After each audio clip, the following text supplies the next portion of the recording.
Good morning. મસ્ત મજાની સવાર થઈ ગઈ છે અને તમારા બધાનું સ્વાગત છે આજના અમારા નવા વ્લોગમાં. તો તમે બધા કેમ છો? મજામાં જ હશો. અને આજના દિવસમાં એવું છે કે ધ્વનિતભાઈ તો સ્કૂલે ગયો છે વહેલા પણ જોડે જોડે પરાગય વયા ગયા છે. પરાગને થોડું કામ હતું એટલે બહાર ગયા છે, પણ ક્યારે આવશે કંઈ ખબર નથી. તો ફટાફટ થોડું કામ કરી લઈએ. અને હા, થોડા દિવસથી મારી તબિયત ખરાબ હતી, અવાજ બેસી ગયો હતો એટલે પરાગ ગુડ મોર્નિંગ કરતા હતા. પણ આજે મારો પાછો વારો આવી ગયો કે હવે મારો અવાજ થોડો સારો થઈ ગયો છે એટલે પાછી હું ગુડ મોર્નિંગમાં આવી ગઈ. તો ફટાફટ રીવાબેનને રેડી કરી દઈએ અને મળીએ રીવા સાથે થોડી વારમાં પાછા. નહીં, મા ચક્કાને નેલ પોલિશ કરવાની. બધાને કહી દે હાય. હાય, ગુડ મોર્નિંગ. આમાં કે પેલા જય શ્રી કૃષ્ણ. રીવાબેનને ચોટી લેવામાં બહુ જ કંટાળો આવે છે. નથી તેલ નાખવા દેતી, નથી ચોટી લેવા દેતી. મન ચોટી લેવા દેશે. રીવાને નેલ પોલિશ બહુ ગમે. એને ચોટી લેવી હોય ને મારે ત્યારે એને મારે કંઈક રમવા આપવું પડે કે જેનાથી એનું ધ્યાન ડાયવર્ટ થાય. તો તેલ નાખીને ચોટી લેવા દે, નહીંતર આમ નામ ફર્યા કરે રીવાબેન. રીવાબેનના વાળ એટલા બધા છે ને, મસ્ત છે ને કે વાત પૂછો માં. જ્યારે રીવાનો જન્મ થયો ને ત્યારે રીવા એકદમ ટકલી હતી. હાવ વાળ જ નહોતા, એમ એકદમ આછા વાળ હતા. પણ હવે મસ્ત થઈ ગયા છે. તો મસ્ત મજાની જાજી બધી ચોટી એ આવે છે, અને 2 ચોટી એ મસ્ત આવે છે, અને 1 ચોટી એ મસ્ત આવે છે. પણ આ વાળ ઉપરથી એક વાત યાદ આવી કે આમ જોવા જાવ તો બાબરી તો બધા છોકરાઓની કરતા જ હોય કે ભાઈ અમુક વર્ષે એના કર કરે, બાબરી કરે. માધવાની જ નહીં, તે અમે 3 વર્ષે બાબરી કરી હતી અને નિવેદ બિવેદ બધું હોય. પણ છોકરીઓના વાળ ઉતારવા જરૂરી છે? ખબર નહીં. પરાગ ના પાડે છે કે એના વાળ બહુ મસ્ત છે ને સિલ્કી, તો આપણે એને ટકો નથી કરાવવો. અને બધા એવું કહે છે કે ટકો તો કરાવવો જ પડે. જન્મના જે વાળ હોય ને એ ન રખાય, ભાર આવે ને એમ, મતલબ એને ભાર રહે માથે એમ. તો એટલું બધું કન્ફ્યુઝન છે ને કે રીવાબેનનો ટકો કરાવો કે ન કરાવો, કેમ કે પછી આવા વાળ નથી આવતા અને જાડા વાળ આવે. અત્યારે એકદમ મસ્ત સિલ્કી છે. તો તમે લોકો કોમેન્ટમાં કહેજો કે આ બધી માન્યતાઓ છે કે સાચે એવું કંઈ હોય છે. તો રીવાનો આવતા મહિને બર્થડે આવે છે ઓગસ્ટમાં. તો 8 ઓગસ્ટ રીવાનો બર્થડે છે. તો એના બર્થડે પછી અમે ટકલું કરાવી દઈએ. બાકી જો એવું કંઈ ન હોય તો જો છોકરીઓને નો ટકો કરાવીએ ને ચાલતું હોય તો પછી રીવાબેનને ટકલું નથી કરાવવું. તો તમે બધા કોમેન્ટમાં કહેજો કે એવું કંઈ હોય છે કે છોકરીઓને ટકો કરાવવો જરૂરી છે. બરાબર ને રીવા? અમે લોકો બહુ કન્ફ્યુઝ છે કે પપ્પાને તો ટકો નથી કરાવવો. મારી દીકરીની ચોટી પપ્પાને બહુ ગમે છે ને, હે ને? કઈ નહીં, તમે લોકો કોમેન્ટમાં કહેજો કે ટકો કરાવાય કે ન કરાવાય. ના પાડે છે જો, રીવાબેન જ ના પાડે છે. જ્યારે રીવા કંઈક તોફાન કરે ને અને એને થોડોક અમથો માર પડે ને કે આપણે ગુસ્સો કરીએ ને ત્યારે એ રીસાઈ જાય. બસ એની એક જ આદત છે જો આવી રીતે રીસાઈ જાય અને પાછું છાનું માનું જોવાનું કે મને કોઈ નોટિસ કરે છે કે નહીં. તો જો થોડી વારમાં હમણાં જોશે પાછી. જો બહુ તોફાન કરે છો તું. રીવા મમ્માને હેરાન કરે છો, કઈ કામ નથી કરવા દેતી. શું ના? શું ચક્કી આવી?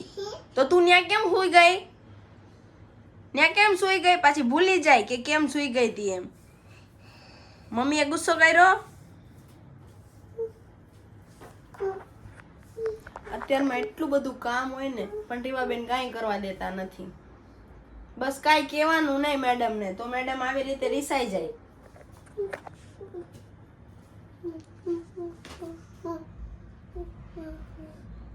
ઊભી થા છાની માની નોટંકી. ધ્વનિતભાઈ સ્કૂલથી આવી ગયા અને પરાગય આવી ગયા છે. અને કોના ઘરમાં મારા જેવું થાય છે બધાને, લગભગ બધાને આવું થતું જ હશે અમારા ઘર જેવું કે પરાગ નહોતા ને તો મેન્ટેનન્સનું કંઈક કાગળ આવ્યો છે સોસાયટીનું, અને ધ્વનિતનું સ્કૂલ ફીનું સ્કૂલમાંથી કંઈક ફોર્મ ભરવાનું આવ્યું છે. તો આપણે પરાગને દઈએ અને જોઈએ એનું રિએક્શન. પૈસા પૈસા.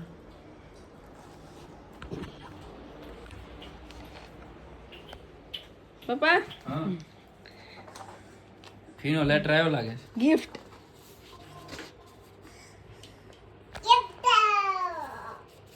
27 અને 26 27, 6 અને 24 સમય 10 થી 12 કિશોર વિદ્યાલય ફી અથવા ઓનલાઈન લ્યો આવી ગયા ફીનો લેટર. પછી એક બીજો લેટર એ છે.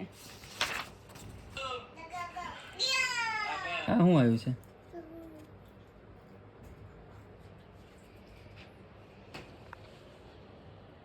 મેન્ટેનન્સ તો ભરી દીધું છે, તો ચિંતા આપમાં મને ના. પપ્પા ભરી દે. આ વસ્તુ મમ્મી ભરશે, બરોબર? મમ્મીને ખબર પડે આપણે શું કરી છે શું નથી કરતા. મને બધી ખબર પડે છે. મારો છોકરો આખો દિવસ શું કરે શું નહીં, લેસન ટ્યુશન, ખાવું પીવું, કપડાં પહેરવા, ઓઢવા, નાવું ધોવું બધું હું કરતી હોય ને, તો આ તો તમારે કરવું પડે ને યાર. હું વિડીયો એડિટ કરું છું, અત્યારે બ્લોગ એડિટ કરવાનો છે. તું આ બધું ભરી દે. ધ્વનિત મમ્મીને છે ને તું ભરાવી દે બધી ડિટેલ, બરોબર? ના તો તમે રાતે ભરી દેજો આવીને. ના તું ભરેલું. ના હું નહીં ભરું, તમે જ ભરશો. ના હું મારે નહીં ભરી. ના તો હું નહીં ભરી શકું, તમારે જ ભરવું પડશે. હું ભરી નાખું.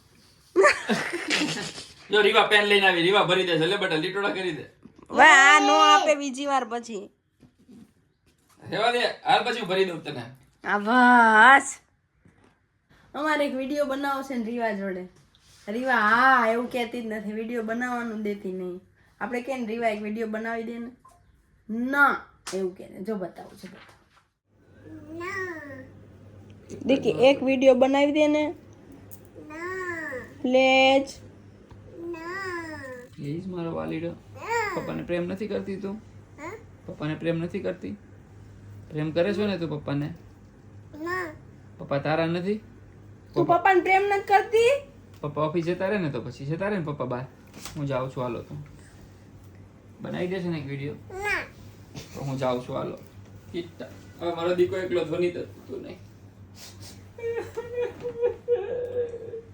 પપ્પાને હગી કરતી બેટા, પપ્પાને રોવડાવાય નહીં મારવાલા. જા રીવા, પપ્પા રોવા માંડ્યા. હાલ શું આઈ બહાર ગઈ રેવો. આઈ કાં ગઈ બહાર ગઈ? હલતાજી ખોરસ તેજી.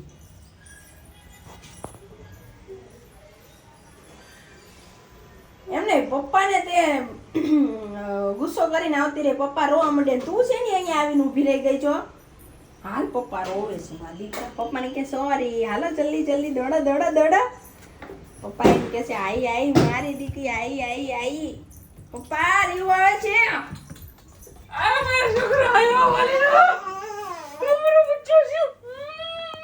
મારી દીકી જેવું કોઈ નહીં. વિડીયો બનાવીને બનાવી દઈશ ને પપ્પાને. એક વિડીયો પ્લીઝ બચ્ચા, પ્લીઝ. શું કેવું છે તમારું આ બાબતે પરાગ દિહોરા? અસલ એની માં જેવી થઈ. માં તો ખુશી ખુશી બનાવી દેશે. જો આમ કેટલા વિડીયો બનાવ્યા અત્યાર સુધીમાં. હોશિયારી મારો છો તો ખોટી. પછી કહે કે મારે છે તો માર ખાવાના ધંધા કરો તો.